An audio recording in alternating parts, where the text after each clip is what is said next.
आणि यानंतरची एक मोठी बातमी आहे। पीए अनंत गरजेला आता अटक करण्यात आली आहे। पंकजा मुंडेंचा पीए आता अटकेत आहे। रविवारी रात्री 1 वाजता वरळी पोलिसांनी त्याला अटक केली आहे। गौरी गरजे आत्महत्या प्रकरणी पोलिसांनी ही कारवाई केलेली आहे। त्याच्यावरती गौरीच्या कुटुंबियांनी अनेक आरोप केलेले होते। त्याचे विवाहबाह्य संबंध होते आणि याच त्रासाला कंटाळून तिने हे टोकाचं पाऊल उचललेलं आहे। शनिवारी या दोघांमध्ये कडाक्याचं भांडण सुद्धा झालेलं होतं। मात्र जेव्हा ही घटना घडली मी घरात नव्हतो असं स्पष्टीकरण अनंत गरजेने दिलेलं होतं।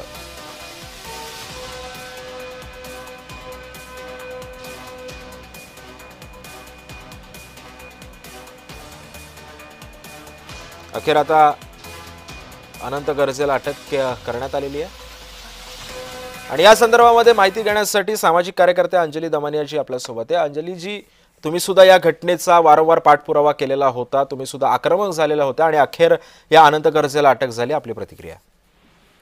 नाही, कसं आहे की मी आक्रमकही नाही झाले आणि मी पाठपुरावाही नाही केला। मला ज्या वेळेस फोन आला ते तात्काळ मी तिथे पोलीस स्टेशन मध्ये गेले आणि परिवाराबरोबर अगदी स्टेटमेंट देण्यापासून ते एफआयआर होईपर्यंत तिचं पोस्टमॉर्टम साठी अगदी आम्ही व्हिडिओग्राफीची विनंती करून शेवटी जवळजवळ 4 वाजता काल मी परत आले।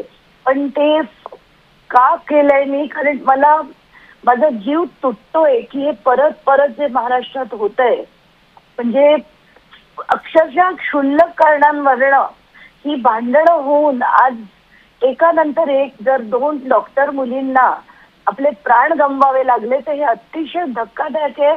आणि माझा जीव खरंच म्हणजे तुटला जेव्हा मी त्या आई वडिलांना काळ मोकलून रडताना बघितलं।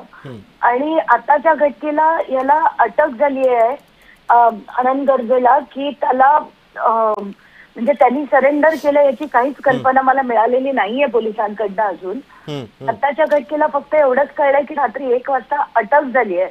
पण अजूनही शीतल आणि अजय, म्हणजे अजय त्याचा भाऊ आणि शीतल त्याची बहीण, यांना अजून अटक झालेली नाही। अंजली जी, ही जी घटना आहे ही तुम्हाला संशयास्पद वाटते का, आणि जर वाटत असेल तर का? कसं आहे की 1 महिन्यापूर्वी म्हणजे ऑक्टोबर मध्ये एका बाईंचा जे गर्भपात झाला त्याच्यात अनंत गरजेंचं नाव नवरा म्हणून लिहिलेलं होतं असं जेव्हा एफआयआर मध्ये आलंय, म्हणजे तेव्हा जे स्टेटमेंट मध्ये रेकॉर्ड झालं आणि तिच्या वडिलांशी माझं बोलणं झालं, आईशी माझं बोलणं झालं, तेव्हा ते म्हणाले की आम्हाला हे जेव्हा धक्कादायक कळलं तेव्हा गौरी खूप अपसेट होती आणि म्हणजे अगदी ती दिवाळीत तर इतकी अपसेट होती की तिला ते सगळं सहन होत नव्हतं आणि त्यांची वारंवार भांडणं व्हायची। एवढंच नाही तर तिची जी सेंट जॉर्ज मधल्या आणि केईएम हॉस्पिटल मधल्या तिच्या बरोबर काम करणाऱ्या कलिग्स होत्या डॉक्टर, त्यांनी मला सांगितलं की तिच्या चेहऱ्यावर वगैरे खूप ब्रुजेस असायच्या आणि ब्रुजेस म्हणजे अक्षरशः मारल्याचे व्रण असायचे।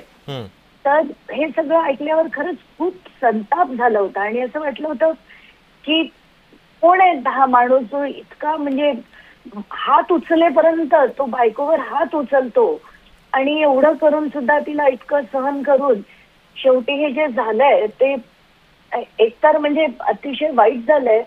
पण दुसरं म्हणजे सगळ्यात संशयास्पद म्हणजे तिच्या वडिलांना आलेला फोन जो जवळजवळ 6:45च्या सुमारास आला की तुमची मुलगी आत्महत्या करायला लागली आहे, तिला समजवा, असं सांगणारा फोन त्या अनंत गरजेचा आला। या स्टेटमेंट वरनच कळतंय की म्हणजे अनंत गरजेला ही गोष्ट माहिती होती की जर आपण याच्यामध्ये हस्तक्षेप केला नाही तर आपली बायको आत्महत्या करेल, हे त्याला आधी माहिती होतं। हो ना, हो ना। नाही, आता हे सगळं बघून ना मला खरंच खूप खूप वाईट वाटतंय आणि मला असं वाटतंय की याची योग्य ती चौकशी व्हावी। म्हणूनच मी तो पोस्टमॉर्टम देखील, कारण याच्यात पॉलिटिकल प्रेशर येईल म्हणून पोस्टमॉर्टम व्हिडिओग्राफीवर व्हावा म्हणून मी वडिलांना घेऊन नायरच्या डीनना भेटून आम्ही लेखी निवेदन दिलं होतं त्यांना। नक्कीच, धन्यवाद अंजलीजी, तुम्ही जय महाराष्ट्र सोबत प्रतिक्रिया दिली त्याबद्दल। त्यामुळे अखेर अनंत गरजेला अटक करण्यात आलेली आहे। पंकजा मुंडेंचा पीए म्हणून तो कार्यरत होता। रविवारी रात्री 1 वाजता दोघांमध्ये कडाक्याचं भांडण सुद्धा झालेलं होतं।